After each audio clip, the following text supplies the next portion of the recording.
sëñ bi nee na jërë ngeen jëfati.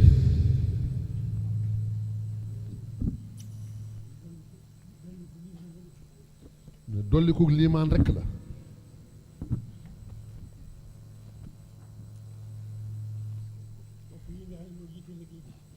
bokk yi nga xam ne ñoo jiite liggéey bi ñoom daan nañ ko def.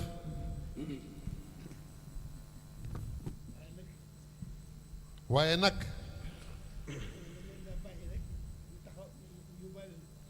waaye dafa mel ni dañ leen daan bàyyi rek ñu yóbbaale nu.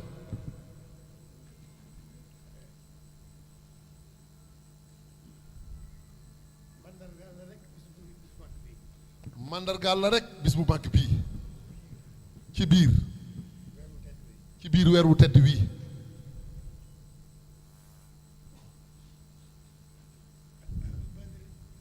neen ahlu badrin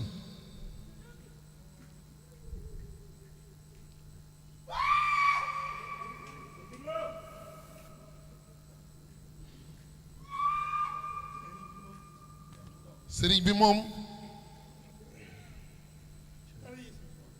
dara yeesul ci moom lépp da ko indaale.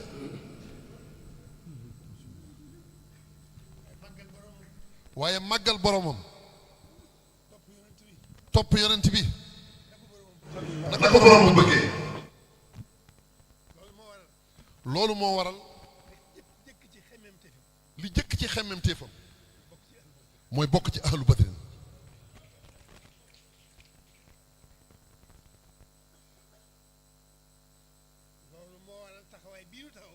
loolu moo waral taxawaay bii ñu taxaw ngir màggal bis boobu.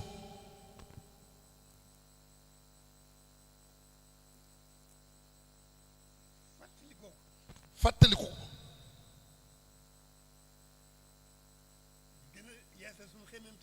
di gën a yeesal sunu xemmemteef.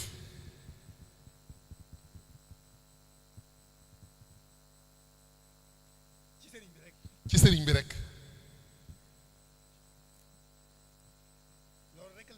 loolu rekk la.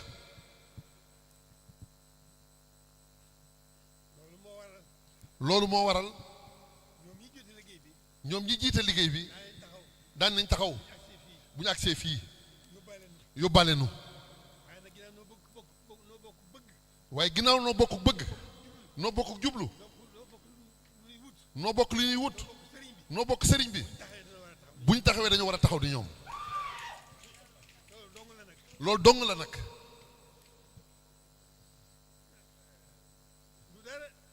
du dara ni mu ko jëkkoon a waxee rek gën a dolliku liimaan rek loolu rek la. te liimaan day dolliku di wàññiku. kon nun lan bëgg kon liñ bëgg nun mooy suñ liimaan di dolliku di wéy ànd ak sëriñ bi di wéy. jërë ngeen jëf sëñ Ablaye.